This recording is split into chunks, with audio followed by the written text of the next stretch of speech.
Erev Tov. Cheryl asked me to give a title to this year. It's called Sof Ma'aseh B'machshava Tachila, because what I really want to talk about, I'm going to talk about at the end.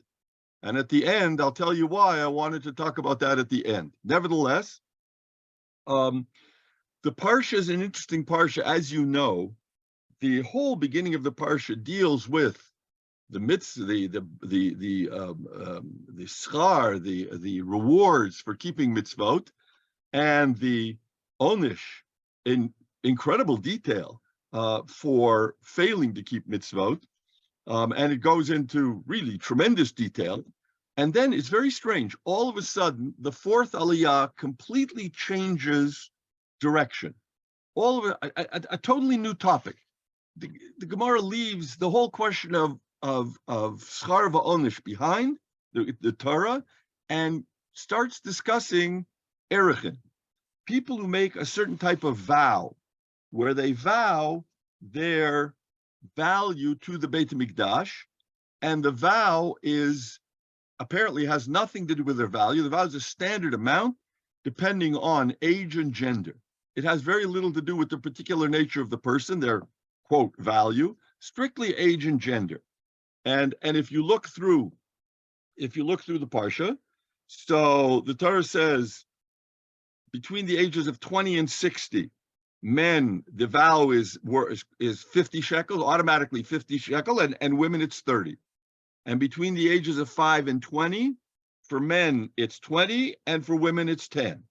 And between the ages of 1 month and 5 years, now that would be somebody else vowing the value of the 1-month-old baby. I don't imagine the 1-month-old baby made a vow dedicating his or her value to the Beit HaMikdash, but someone else would make that vow. And the standard value apparently is 5 for a boy and 3 for a girl. And then over 60, when they're over 60, the standard value for a man is 15 shekalim, and for a woman is 10. And those are the numbers. Now, the relative numbers are interesting, and Rashi points it out.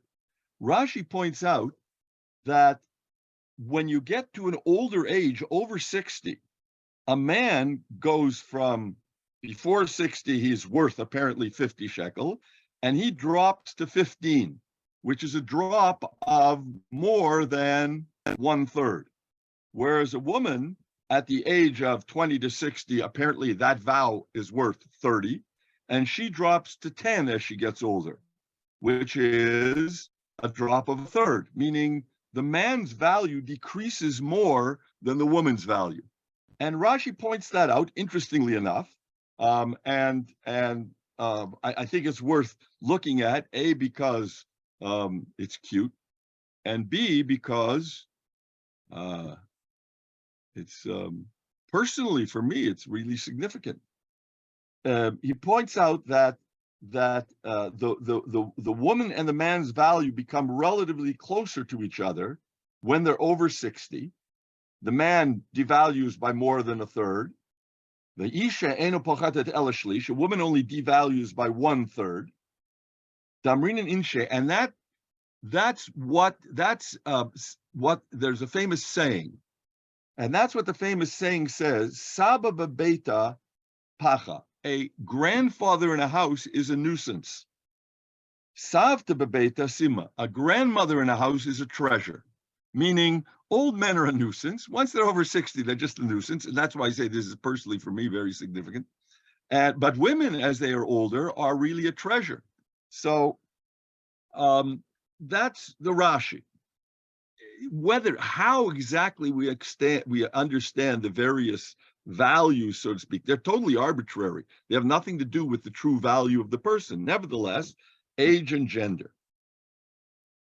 The Balaturim says an interesting thing.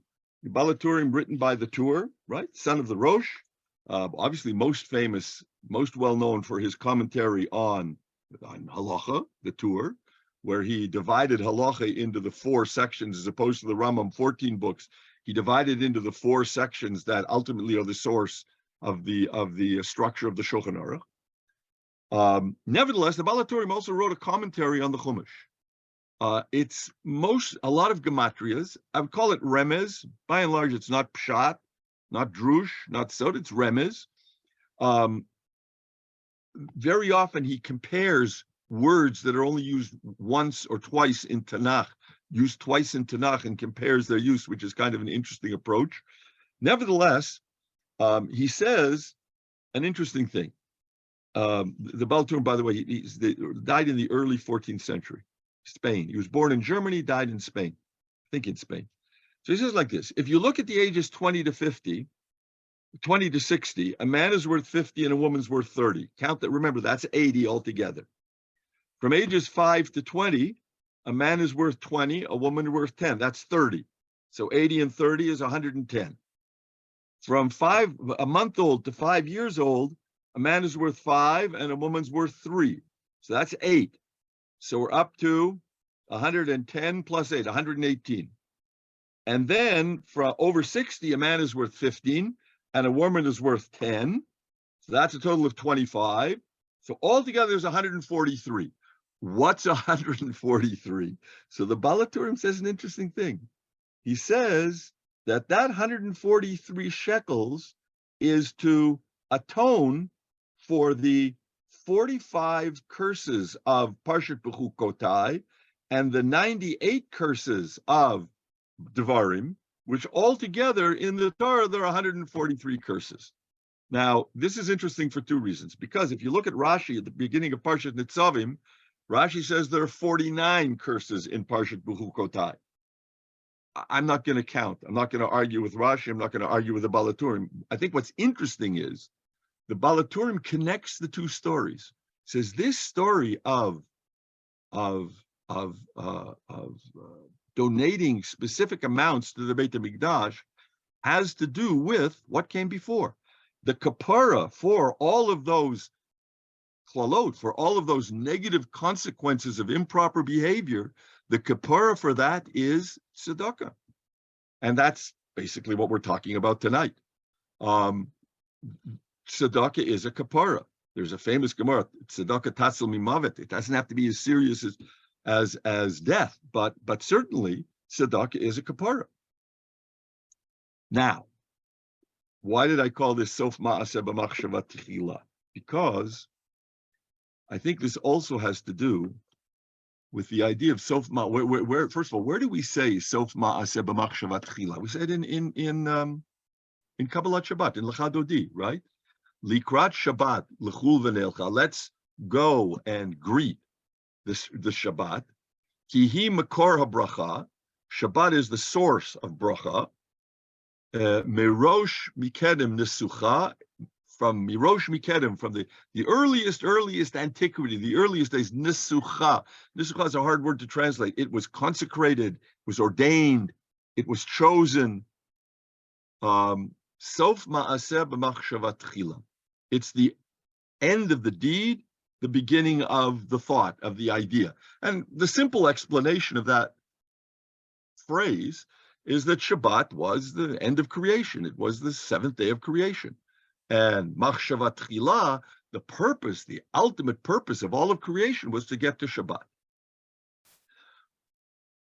But I saw an interesting idea about this concept of sof ma'aseh b'machshava tchila.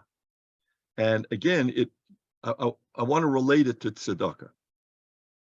When a person has an idea, a machshava, a person has an idea to give tzedakah, they think of a worthy cause, and that idea ultimately is translated into a desire. I think I'm going to do it. I'm going to follow through on it, and translated into an act.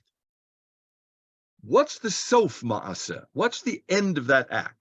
So on a simple level, we would say the end of the act is when I give the money to the person, when I give the money to the ani. But that's not really the end of the act. If you think about it, what really was the beginning of my machshava? What really was the idea behind what I was doing? The real idea was to help this person. Well, I haven't helped the person just by putting the money in their hand. And in fact, it's interesting because if the end, if the end of the Masa is really that person should have some benefits, some enjoyment, some spiritual, some physical good, something good should happen as a result of my, so the Sof Masa is not really even in my control. It ultimately, the Sof Masa is up to someone else. If my act really achieves what I hope it will achieve, that will only be if the person with whom I interacted, in fact, follows through and does what I hope they'll do. We talked about this once previously. When I give tzedakah to an ani, I hope the ani will use the money properly. I hope they'll follow through and do something worthwhile with it, buy food. If they don't, well, it's out of my control. I can't determine anymore. The Sof Maaseh, the real end, is when the person who's on the receiving end acts in a way that I hope will fulfill my desire from the very beginning, Tchilat Machshava, my earliest desire for what I hope to accomplish. And that, I think, is what's interesting about tzedakah. Tzedakah is really a partnership. It's a partnership. So when we have all of the best intentions to help a person, a school, an institution, but in the end, we can only do so much. So when we have a giving day for a scholarship fund, I think we have to look at it in a certain way. Is my ultimate goal to produce a scholarship fund? No. My ultimate goal is there should be a student who, because of my tzedakah, is able to learn Torah for a year in Eretz Yisrael. That's the Sof Maaseh. That's really the Sof Maaseh. So what I've done is really Tchilat Machshava. What was I really hoping for in the end? What was I hoping for at the beginning? What was I hoping for at the beginning? What was my Machshava Tchila? I was hoping that young Jewish women will have the opportunity to learn Torah in Eretz Yisrael, because for many of you, it was a very, very special opportunity. And for many other people, it will be a very special opportunity. That's Machshava Tchila. That's ultimately the Machshava. The Sof Maaseh is we get half of it done. We can do half. And then comes the responsibility of Midrashet Lindenbaum, of the teachers, of the administrators, to make sure that that machshava of the person who was generous enough to donate is achieved. And there's a Sof Maaseh. And again, the Sof Maaseh is that there's a young Jewish woman that has the opportunity to learn Torah in Eretz Yisrael. So a different way of looking at Sof Maaseh b'machshava tchila. That's why also, I think why it says, Likrat Shabbat lechul v'neilcha. If a Kadosh Baruch Hu, the ultimate machshav of a Kadosh Baruch Hu was to have Shabbat. But it's not that there was a seventh day. The ultimate machshav was that we, lechul v'neilcha, we go out and we greet the Shabbat and we keep Shabbat. And that's out of God's hands. That's up to us. That's Hakol b'yadei Shemaim chutz miyirat Shemaim. So, Sof Maaseh, we're the people who complete God's desire that there should be a Shabbat. That's our responsibility. So the Sof Maaseh is really, some degree, it's out of God's hands. All he can do is create Shabbat, give it to us as a beautiful gift, and then we have to take it and do something with it. So, Likrat Shabbat, Lechul v'neilcha, we have to go out and greet Shabbat. Kihim Makora Bracha, because we realize it's the source of all of our brachot. All of those brachot that come, they will be the ultimate machshava that HaKadosh Baruch Hu had in giving us the Shabbat, that will get all of the brachot that come with that Shabbat. So that, I think, is the understanding of tefillah. That's also the understanding of tzedakah, that the Sof Maaseh ultimately is that there will be another Jewish student, a young Jewish person, that has the opportunity to sit and learn Torah in Eretz Yisrael, and that we, as a group, we can do that. That's our machshava. There'll be a Sof Maaseh when that student actually comes and sits and learns Torah in Eretz Yisrael. Questions? I want to thank you for coming. Anybody who sees this on when it's recorded, whatever, welcome. And I'm glad that as busy as you all are, you still have time to brush your teeth every day, and you still have time to learn a little bit of Torah. So B'hatzlacha Rabbah, should only share good times. And Be'ezrat Hashem, we should be able to help more students enjoy that special gift of a year of learning Torah in Eretz Yisrael.